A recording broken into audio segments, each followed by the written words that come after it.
Capital gains on self-generated assets.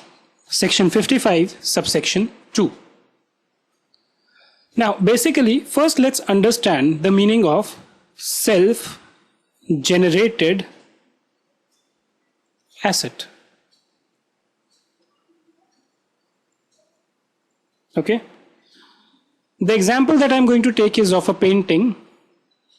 Okay. And please note that when I'm talking about self-generated assets, that is not the case here, but this is just for example purposes. So let's say there is a person X. He bought a new house. Okay. He wanted to put some paintings in the house. Right. So he was faced with two options. One, he himself is a painter. So he said, let me draw some paintings and put them on the wall. The other option was he goes to the market and purchases a painting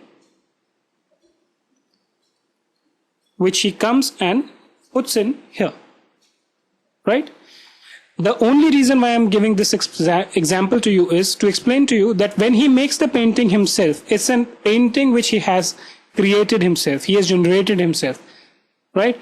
So by a self-generated asset, what we mean is an asset which has been created by the assessee himself. Right? And this asset does not cost him anything to create. I can understand. And that's why I said this example is just for the purpose of explaining the concept. In case of painting, you might incur some cost here and there. Okay. But a self-generated asset, they do not cost anything. There might be some cost here or there, maybe advertisement or something. Right?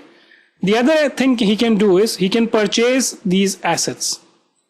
Right? So let's say goodwill. This is the most commonly used example. Okay. Now, goodwill is basically nothing but the advantage which one business has over the other, or it's the reputation, good reputation created by a company. Right? So whenever you go in the market, you know, there are various burgers which are available.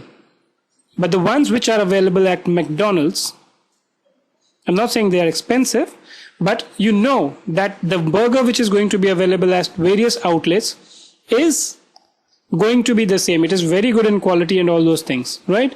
So McDonald's has created a goodwill for itself, right? So how did it create a goodwill? It is not that McDonald's found it somewhere else. They worked continuously in a very good manner, serving very good food to the customer over a long period, and then created a reputation or a goodwill, right? At the same time, if you remember, I don't know how many of you remember, but Uncle Chips was earlier a brand of an Indian company, right? But this was bought out by one of the bigger cola companies, right? So in that case, you purchased a brand, right? You did not create a brand, you purchased a brand, right? So these self-generated assets can either be self-created, you make them yourself, or you can purchase them. Now with this background, let's go and see various things. What is the meaning of a self-generated asset? An asset which does not cost anything to the assessee in terms of money in its creation or acquisition is a self-generated asset, right? So when you say self-generated, what I mean by acquisition here is by possession, right? If you acquire it from a third party, the actual cost is the one which is considered as the cost of acquisition. But in case of these things, and the examples is goodwill of a business, not of profession. Goodwill of a profession is not taxable. Right? So if you sell goodwill of a profession, that is not taxable. Goodwill of a business does not cost you tenancy rights. So if you are occupying a building,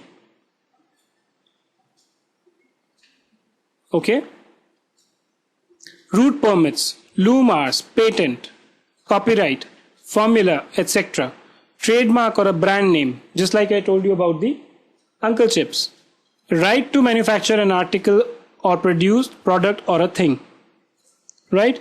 Right to not carry on business. All these rights, all these items, they are self-generated by the business, right?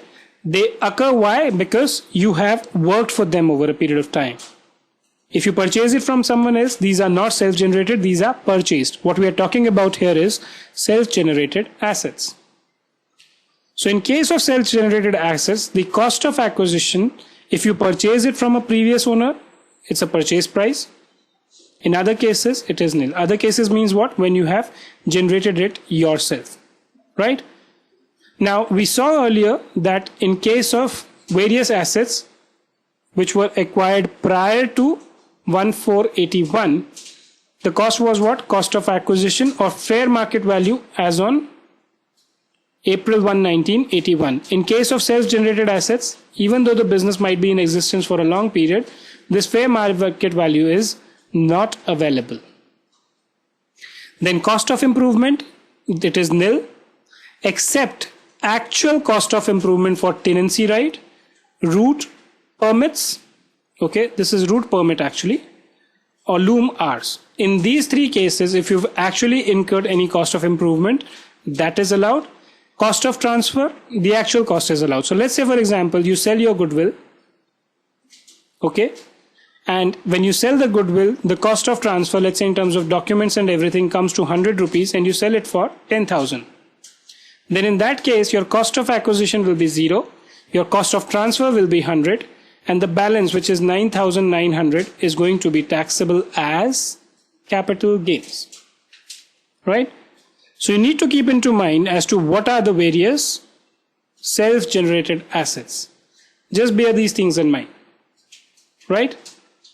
And once you do that, then the calculation of cost of acquisition, date of acquisition, and all these things are as per these details.